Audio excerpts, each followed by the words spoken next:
fall, we had a unique idea that there's a consecutive semester calendar that happens to lead up perfectly towards the general election date of November 4th. We said, why don't we create or sculpt 10 weeks of campus activism designed one overarching theme: big government sucks. I've honestly never seen a slogan resonate so well on a college campus in my entire life. It's catchy, it's what we college students say all the time.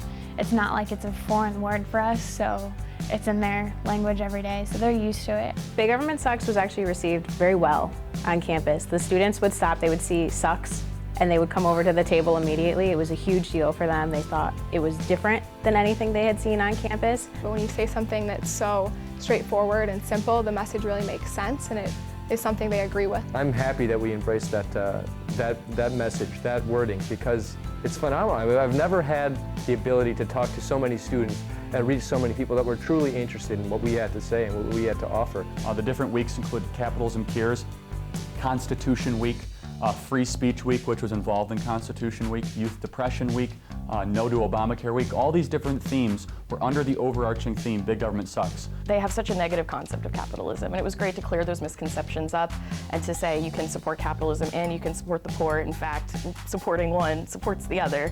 A lot of students, it had never occurred to them. The intrusive bureaucracies, the intrusive nature of bureaucracy such as the IRS and the NSA. A lot of college students are interested in that subject because they come out of high school leaving their parents and on their own for the first time, and they want freedom and they want independence. So when they realize that the government is watching what they're texting, what they're Snapchatting, they don't want another parent. So we talked a lot about generational theft, and I thought that was a really great way to talk about an issue because a lot of times we hear about the national debt. A lot of students didn't even know that it was an issue, and then showing them their portion of the national debt, they really seem to catch on and really want to know more about it. We can't push it off any longer. Even managing it, you can't put a Band-Aid on a gaping wound. That's certainly not going to help. Identifying things in a way that maybe people don't know it's necessarily a right-wing issue or a left-wing issue or anything like that,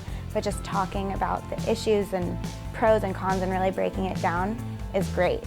As far as our buttons, our content, and all branded under this theme of Big Government Sucks. The healthcare games, a lot of students just wanted to come up to me because they thought I was talking about the Hunger Games and they love the books and the movies, but I was able to reel them in with that and be able to kind of change it and did you know that Obamacare is this and this and this? Resistance on campus was pretty futile. I faced a lot of opposition from not only teachers but police as well when I went to college campuses. When I was registering students to vote, I was threatened with arrest. We're not out there screaming at people trying to force our views on anyone. We want to talk policy. We want to talk real solutions. We'd rather have you disagree with us and know what we stand for than just not agree with us based on what's presented in the media. And throughout it, we were able to be plugged in to over 750 campuses nationwide, and our activists and our staff and our field coordinators were able to spread the message into areas where